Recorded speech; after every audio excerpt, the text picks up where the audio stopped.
IndiGo ವಿಮಾನಗಳ ಹಾರಾಟದಲ್ಲಿ ವ್ಯತ್ಯಯವಾಗಿದೆ. ಇಂದು ಸಹ ಮುಂದುವರೆದಿದೆ ಫ್ಲೈಟ್ಗಳ ಕ್ಯಾನ್ಸಲ್.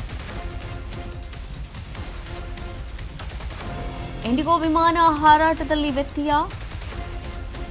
ಇಂದು ಸಹ ಮುಂದುವರೆದ ಫ್ಲೈಟ್ಗಳ ಕ್ಯಾನ್ಸಲ್. ರದ್ದಾದ ವಿಮಾನಗಳ ಬಗ್ಗೆ ಪ್ರಯಾಣಿಕರಿಗೆ ಮಾಹಿತಿ ನೀಡಲಾಗಿದೆ. ದೆಹಲಿಯ ಹೈದರಾಬಾದ್, ಇಂದೋರ್, ರಾಯ್ಪುರ, ಭೋಪಾಲ್ ಸೇರಿದಂತೆ ಹಲವೆಡೆ ತೆರಳಬೇಕಿದ್ದಂತಹ ಫ್ಲೈಟ್ಸ್ ಅನ್ನು ರದ್ದು ಮಾಡಲಾಗಿದೆ.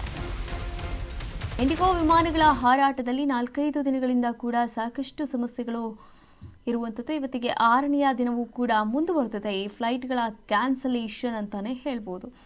ರದ್ದಾದ ವಿಮಾನಗಳ ಬಗ್ಗೆ ಪ್ರಯಾಣಿಕರಿಗೆ ಮಾಹಿತಿಯನ್ನು ಕೂಡ ನೀಡಲಾಗ್ತದೆ. ಯಾವೆಲ್ಲ ವಿಮಾನಗಳ ಒಂದು ಹಾರಾಟ ರದ್ದಾಗಿದೆ, ಮತ್ತೆ ಯಾವಾಗ ಡಿಪಾರ್ಚರ್ ಆಗುತ್ತೆ, ಇದೆಲ್ಲದರ ಬಗ್ಗೆಯೂ ಕೂಡ ಮಾಹಿತಿಯನ್ನು ನೀಡಲಾಗ್ತಾ ಇದೆ ಪ್ರಯಾಣಿಕರಿಗೆ. ಹಾಗೆ ರಿಫಂಡ್ ಇವತ್ತು 8 ಗಂಟೆ ಒಳಗಡೆ ರಿಫಂಡ್ ಕೂಡ ಮಾಡಬೇಕಾಗಿದೆ. ಪ್ರಯಾಣಿಕರ ಟಿಕೆಟ್ ಯಾವುದೆಲ್ಲ ಕ್ಯಾನ್ಸಲ್ ಆಗಿದೆ, ಕ್ಯಾನ್ಸಲ್ ಕುರಿತಂತೆ ರಿಫಂಡ್ ಕೂಡ ಮಾಡಬೇಕಾಗಿದೆ.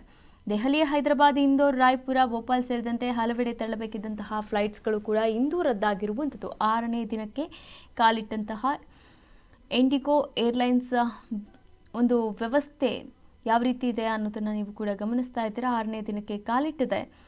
5-6 ದಿನದಿಂದ ಕೂಡ ಭಾರಿ ವ್ಯತ್ಯಯ ಆಗ್ತಾ ಇರುವಂಥದ್ದು. ಯಾಕಂದರೆ ಸಿಬ್ಬಂದಿಗಳ ಕೊರತೆ ಉಂಟಾಗಿದೆ. ಸಿಬ್ಬಂದಿಗಳ ಕೊರತೆಯಿಂದಾಗಿ ಈ ಒಂದು ಅಚಾತುರ್ಯ ನಡೀತಾ ಇರುವಂಥದ್ದು. 6ನೇ ದಿನವೂ ಇಂಡಿಗೋ ಪ್ರಯಾಣಿಕರ ಪರದಾಟ. ದೇಶದ ಎಲ್ಲ ಏರ್ಪೋರ್ಟ್ಗಳಲ್ಲೂ ಕೂಡ ಫ್ಲೈಟ್ ಸ್ಥಗಿತಗೊಳ್ಳುವಂತಹ ಸಾಧ್ಯತೆ ಇದೆ. ಡಿಸೆಂಬರ್ 15ರವರೆಗೂ ಕೂಡ ಬಗೆಹರಿಯಲ್ಲ ಇಂಡಿಗೋ ಸಮಸ್ಯೆ. ಸುಮಾರು 1.5 ಲಕ್ಷ ಪ್ರಯಾಣಿಕರು ಪರದಾಟವನ್ನು ನಡೆಸ್ತಾ ಇದ್ದಾರೆ. ಇವತ್ತು 6 ದಿನ ಆಯಿತು. 6 ದಿನಗಳಿಂದ ಕೂಡ ಪ್ರಯಾಣಿಕರು ಬರ್ತಾ ಇದ್ದಾರೆ. ವಾಪಸ್ ಹೋಗೋಕ್ಕೂ ಆಗದೆ ಆಕಸ್ಮಿಕ ಅವರು ಫ್ಲೈಟ್ ಇನ್ನು ಬುಕ್ ಮಾಡ್ಕೊಂಡಿದ್ದಾರೆ, ಆ ಜಾಗಕ್ಕೂ ತೆರಳೋಕ್ಕಾಗದೆ ನಿಂತಲ್ಲೇ ನಿಂತಿರುವಂಥದ್ದು ನೀವು ಕೂಡ ದೃಶ್ಯಾವಳಿಗಳಲ್ಲಿ ಗಮನಿಸ್ತಾ ಇದ್ದೀರಾ. ಊಟ ಇಲ್ಲ, ನಿದ್ರೆ ಇಲ್ಲ. ಈಗ ನಿನ್ನೆಯಿಂದ ಹಾಗೆ ಇವತ್ತು ಬೆಳಗ್ಗೆಯಿಂದ ಊಟದ ಒಂದು ಉಪಹಾರದ ವ್ಯವಸ್ಥೆಯನ್ನು ಕೂಡ ಮಾಡಲಾಗಿರುವಂಥದ್ದು. ಕೆಂಪೇಗೌಡ ಏರ್ಪೋರ್ಟ್ ನಿಲ್ದಾಣದಲ್ಲಿ ಇಂಡಿಗೋ ವಿಮಾನದ ಒಂದು ಸಂಸ್ಥೆಯಿಂದ ದೇಶದ ಎಲ್ಲ ಏರ್ಪೋರ್ಟ್ಗಳಲ್ಲೂ ಕೂಡ ಫ್ಲೈಟ್ ಸ್ಥಗಿತವಾಗಿರುವಂಥದ್ದು.